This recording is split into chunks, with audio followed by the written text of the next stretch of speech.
What's going on YouTube? It's Tyler, and today I'm going to talk about T-Mobile TVision. It's an internet-provided television service that T-Mobile just launched in 8 markets the other day. And for several months they've been saying it's going to be a game changer, it's going to totally disrupt cable in the United States.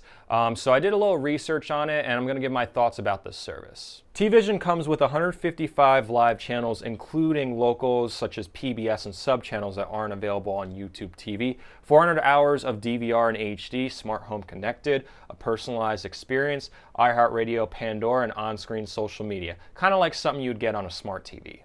So for years, I've been rooting for T-Mobile because they've continually improved their service while the other providers have just slowly expanded. T-Mobile really expanded from where they were about 5 years ago. And on top of that, they bought a lot of the spectrum, the 600 megahertz spectrum that was auctioned off, currently used by some TV stations, but after 2020, T-Mobile will have the rights to that, and they can launch 5G nationwide once that happens. So this diagram represents television stations and where they were on the UHF band. You can see until 2009, they occupied channels 14 through 69 on the UHF band. Currently, they occupy channels 14 through 52 on the UHF band. There's a little bit of LTE above that. By 2020, TV stations will occupy only channels 14 through 37 on the UHF band, and then a decent chunk, channels 38 through 52, are going to be used for LTE. Now, an interesting fact is that T-Mobile purchased about 45% of the spectrum that's going to be repurposed for the wireless bands. This chart represents all of the winners. You can see T-Mobile got a big chunk of it, followed by Dish Network, and then far behind is Comcast, and then AT&T just got a tiny bit of it.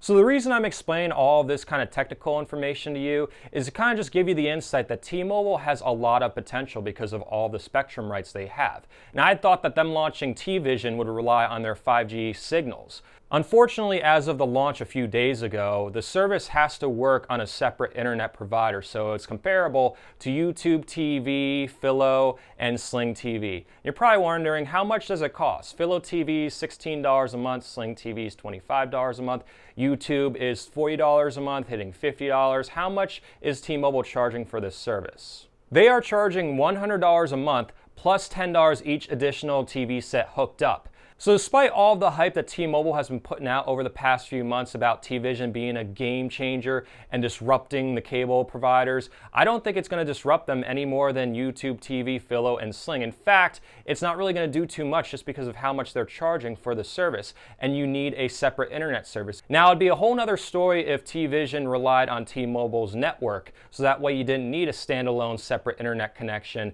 at 50 megabits or above. You could keep that really slow 10 megabits per second for you and your wife or you and your 2 kids that you don't really use that much, and then rely on the faster T-Mobile network to stream TV. That's not the case. It relies on a separate internet connection.